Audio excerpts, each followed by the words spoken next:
Blin, tikrai jau šis pastatas. O, čiaubas, kad lėtės bandai pridėti. Dar liko dėktuko. Labas rytas. Labas rytas. Nu, sakykit, kodėl tokių keistų metų sugalvoja taip, ne dieną, naktį. Žiemą sausio 5 kiekvienais metais nuo nepriklausomybės mes uždegam aitvarus sausio 5 dieną.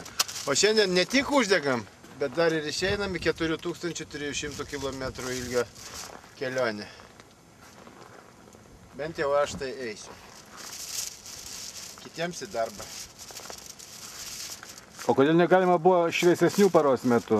Todėl, kad šie aitvarai būtent žavi tokių paros metų.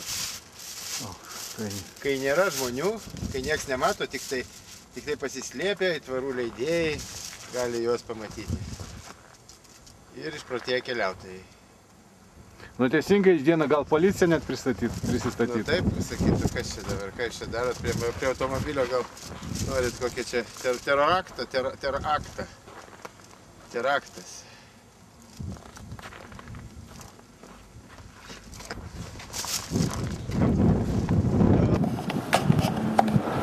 Šokiai čia kažkokie tai.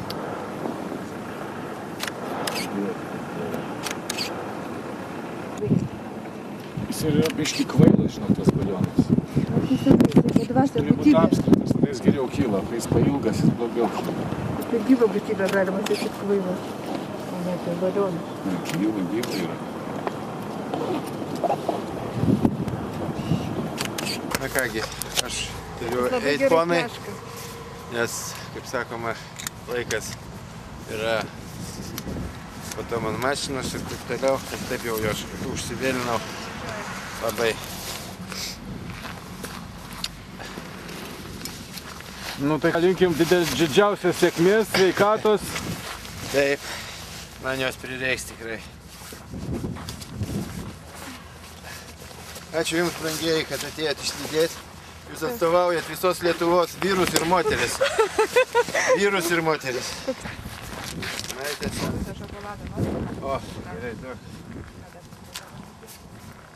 Kamera sušalta, reikia ją įkišti.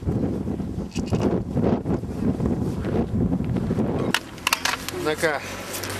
Tą šokoladuką. Kišenytė, dėk. Dar nemoku su lazdom naudoti šitam, čia kažkaip jas užsisekti turi.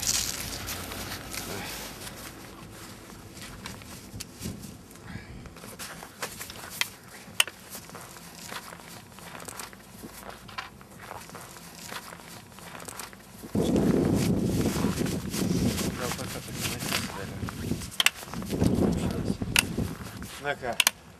Ate.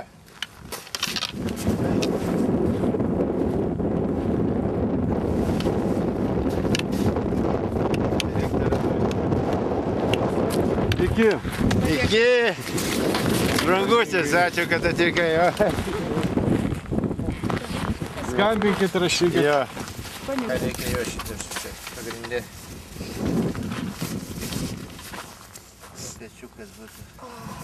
Pečiukas būtų.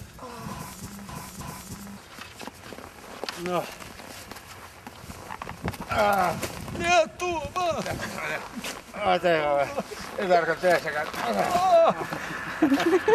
Kažkokia senių šalčių kontora. Valio, pirmin. Į Santiago! Į Santiago!